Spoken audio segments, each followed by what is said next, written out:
আপনি যেভাবেই ভাবুন না কেন আপনার মানসিক শান্তির সাথে আপনার আশেপাশের মানুষগুলো কিন্তু অনেকভাবে জড়িত। তো সবার ভালোবাসা নিয়ে আজকে একটা ব্লগ শুরু করতে যাচ্ছি। সবাই পাশে থাকবেন, ব্লগটা দেখবেন। গুড মর্নিং, কি অবস্থা সবার? এই যে দেখেন আমরা ঘুম থেকে উঠে কি করতে এসেছি। তো আজকে মনে করলাম যে সকাল থেকে একটা ব্লগ করি। তো এই যে এখন বাজে, যদিও এখন আর সকাল নেই, 11টার বেশি বাজে। তো আজকে ব্লগটা এখান থেকেই শুরু করতেছি।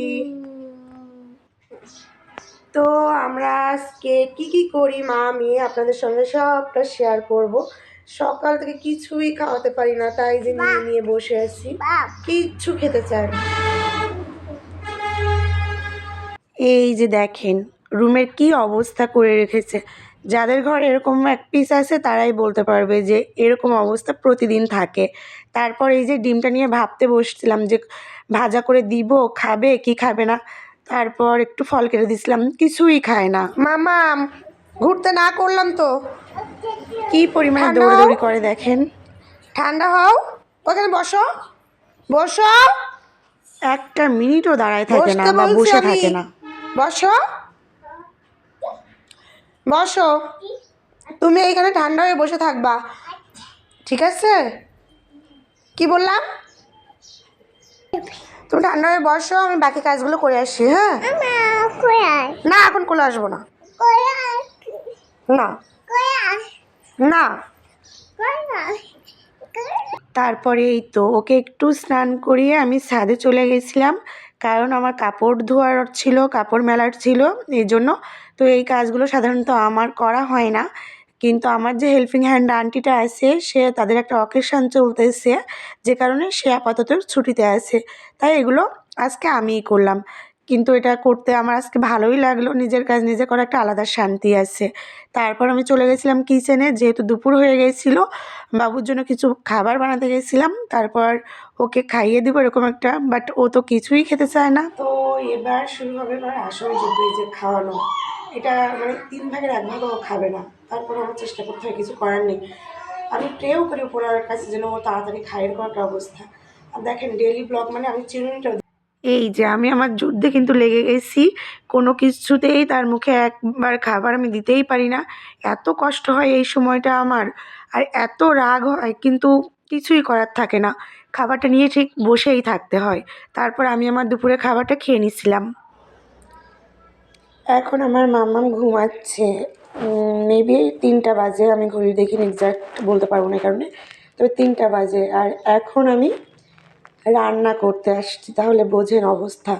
তো কী রান্না করব একদমই ভালো মতো জানি না, জাস্ট দেখতেছি যে পালং শাকটা একটু মানে এই যে পাতাটা দেখেন একটু লাল লাল হয়ে যাচ্ছে, তাই ভাবলাম এইটা করব। আর এদিকে দেখলাম একটু ফুলকপি আছে, তারপরে এই যে পেঁয়াজ কলি আছে, এটা ভাজি করব। আর কী দিয়ে করব নট শিওর, যেহেতু আজকে আমার আন্টি নেই তাই পুরোটা আমাকে কেটে কুটে নিতে হবে। তো যাই, এটা করি। ফাইনালি আমি তরকারিগুলো কেটে নিচ্ছি। এই যে আজকে মানে ডিসাইডও করে ফেলছি কী রান্না করব, সেটা হলো পালং শাক দিয়ে বেগুন দিয়ে রান্না করব। আর এদিকে আছে ফুলকপি, পেঁয়াজ কলি, তারপরে আরও আছে আলু। আমার অনেক দিনের থেকে ইচ্ছা ছিল আমি একটু ফুলকপি ভাজা খাবো, আমার ফুলকপি ভাজা খেতে অনেক মজা লাগে। তো এটা রান্না করব। আর সব কিছু রান্না করবো এই যে চিংড়ি মাছ দিয়ে, সব কিছুই চিংড়ি মাছ দিয়ে হবে। কারণ আপনারা জানেন যে একটা হাঁস রান্না করে আমার মা আমার জন্য রেখে গেছিলো, তারপর মাছ রেখে গেছিলো, তো এগুলো খাইতে খাইতে আমি জাস্ট বোর হয়ে গেছি। তো আজকে মনে হলো একটু সবজি রান্না করি, তো আমার মেয়ের জন্য আলাদা রান্না করি। একটানা মাংস মাছ খেতে খেতে ভীষণভাবে বোর হয়ে যাচ্ছিলাম, তাই আজকে রান্না করলাম খুবই সিম্পল একটা রান্না, পালং শাক দিয়ে এই যে বেগুন, পালং শাক, চিংড়ি। এই যে শীতকালের আমার একটা প্রিয় জিনিস ফুলকপি, সেটা দিয়ে পেঁয়াজ কলি আলু দিয়ে একটা ভাজা। আর সবেতে অবশ্যই অবশ্যই আমার প্রিয় চিংড়ি। আর এটা এখন শুধু আমার একার প্রিয় না, এটা আমার মামামেরও অনেক প্রিয়, মানে আমার মেয়েরও অনেক প্রিয় একটা জিনিস। তাই এই যে দুজনের জন্য রান্না করলাম। তো এই যে এখন আমি দুপুরবেলা যে জামা কাপড়গুলো শুকাতে দিছিলাম ছাদে, সেগুলো ভাঁজ করে রাখতেছি। আর এরপর সন্ধ্যাবেলা আমার মেয়ের নাস্তা বানাবো, এটাই হচ্ছে আপাতত আমার সন্ধ্যাবেলার কাজ, এটাই। এই যে আমি আমার মেয়ের জন্য ওটস রান্না করতেছি।